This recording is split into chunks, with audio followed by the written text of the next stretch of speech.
the bush rag is another form of camouflage suit. It's a bit different in that it's not designed to be used as a crawl suit as the ghillie suit is.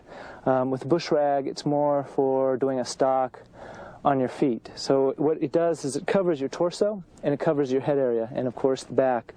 So what you're going to do is you're going to get some of that same military netting and you're going to cut out a first chunk, which I've already cut out. You're going to cut out a piece that's roughly 6 feet long and 2 feet wide. What you're going to be doing then is making it into kind of a poncho. So you're going to cut out a little head area, and you don't want to overcut. You don't want to cut a hole that's too big so that when you put this on, the material hangs low. You want it to come as close to your neck as possible. Okay?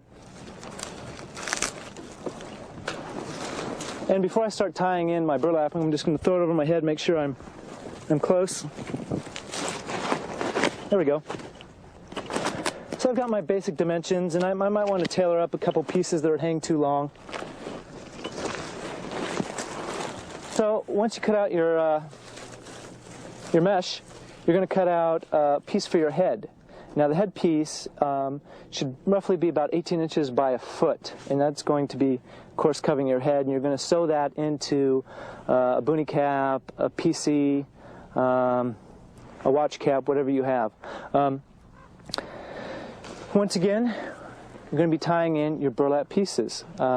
This is stuff that we've already strung, and what we've kind of done is we've left a large portion of it undyed because we're going to be matching it to this desert grassland. So burlap, which hasn't been dyed, does have that nice natural color that blends well. Also, we've got a very light green with a lot of yellow in it that kind of looks like a dried grass, maybe grass that's, halfway dead. To get these lighter colors, you're going to get a regular clothing dye, and certain manufacturers write R-I-T-E dyes. And you'll probably want to get a yellow, a dark green, a lime green, and a brown, and also black too if you need it. So you'll first want to do is read the directions to the dye, and you'll dye your dark greens first. Say you'll take your green dye, you'll make your batch, and you'll dye your darker colors. But then you're going to have some leftover water that still has some dye pigmentation. So what you can do to get, say, a lighter green to match maybe, see how this is too dark? You'll get your regular burlap, and in the same waters, this has still a little green tint. And what we did is after we did the dark green stuff, we took the burlap and dunked it in just to give it a tint of a green. Here's another variation. We mixed some yellow dye with the dark green, just a tad of the dark green, to get more of a lime green. And so what you might want to do is familiarize yourself with the area you're going to be stalking and bring in some clippings of the vegetation. And keep in mind that when you're going to be doing your stalk, that you're going to be at a certain level. You're going to be using vegetation like this when you're using the bush rag, this kind of crouching level. Whereas if you were doing a belly crawl stalk, you'd probably use, in this area, if you can pan over, you see the little brighter greens, more sand type colors. So this light green is looking pretty good. It might be a little too green for here. So when you do your ties, you might take a couple strands of your light green, get some of your undyed material, which you've stripped, and then kind of match it together. And when these are together, it pretty closely hits upon whatever sawgrass or brush that this is. So I'll take this. Once again, this is too long. I'm going to cut a proper length.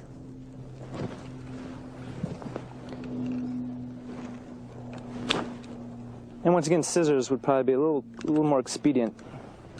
So I get my webbing back out. What you might want to do is you might want to get all your clippings all cut and ready so you can just sit down and just start tying in. So you're not getting up, cutting a piece, and coming back down. You just sit down, you've got your 100, 200 pieces of clipping, and you just start tying in. This is a bit too thick. I like to get about little 20-strand pieces. And if you notice, if you have any tears, like right down here, you've kind of got a little tear in the webbing. And since it's surplus, you're buying it used, this is an opportune time to actually use your burlap ties and do a little repair work. And if you, for instance, say cut the aperture for your head a little too large, you might want to just cinch it down with a couple of the ties. So, that said, we should talk about the actual burlap material. Burlap is ideal for these camouflage suits because it's a thick fiber that takes dye rather easily, but it also has a rigidity to it. So what it will do is it will stand out, it will fluff out more, breaking up the human form, creating a more moundish, rounded off shape than the angular lines of a human body. So cotton, which is another type of fiber that someone might use, it's a finer, smaller fiber, so it doesn't have as much rigidity and it'll lay flatter. So you might want to keep away from cottons unless you're allergic to burlap. Some people do have hay fever or grass allergies, and this might aggravate them. So if you do have allergies, you might want to stick with a fiber that you're not allergic to, but if not, you want to stick with the burlap. And once again, this is all burlap pieces that we have stripped from burlap bags, and we've gone over that. A little hint with stripping burlap bags is that you want to strip them when they're dry, and maybe even before you dye them. So you'll strip all the strings out of the burlap bags, get some nice bundles, and you'll dye the bundles rather than dyeing the bags first. Here's one that we've just started, is that you're going to tie your darker burlap pieces onto the side, the darker side of the webbing. This military webbing, as you can see, has a lighter side and it has a darker side. So tie the darker pieces into the darker side, and also you're going to be tying in lighter pieces onto the light side. So therefore you have a reversible camouflage suit. You can wear the lighter side, and let me see, I think we have one already made up. Here's a full bush rag. Now this is the body section. Here you have your lighter side, which would work well with, you know, these grasses and the desert tones, and then you have a darker side for more of your forest looks. Another thing about the bush rag is that you can actually push through material from the other side. So you could be in a certain area, say a chaparral, which isn't completely light, isn't completely dark, and you can kind of mix and match. You might start with your lighter side and then push through your greens and some of your browns. So therefore you have a product or a camouflage system that's very versatile. So we've pretty much completed this bush rag. To put it on, you just slap it over. And since you've got your poncho, you're going to need a belt to cinch around your waist. Here's just a regular webbing belt. What you want to do is buy the lighter type and dye one side a darker green. So therefore you have a type of reversible belt.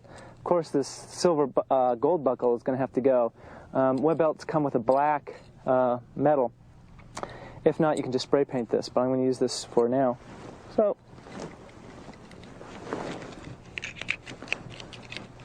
cinch down on this.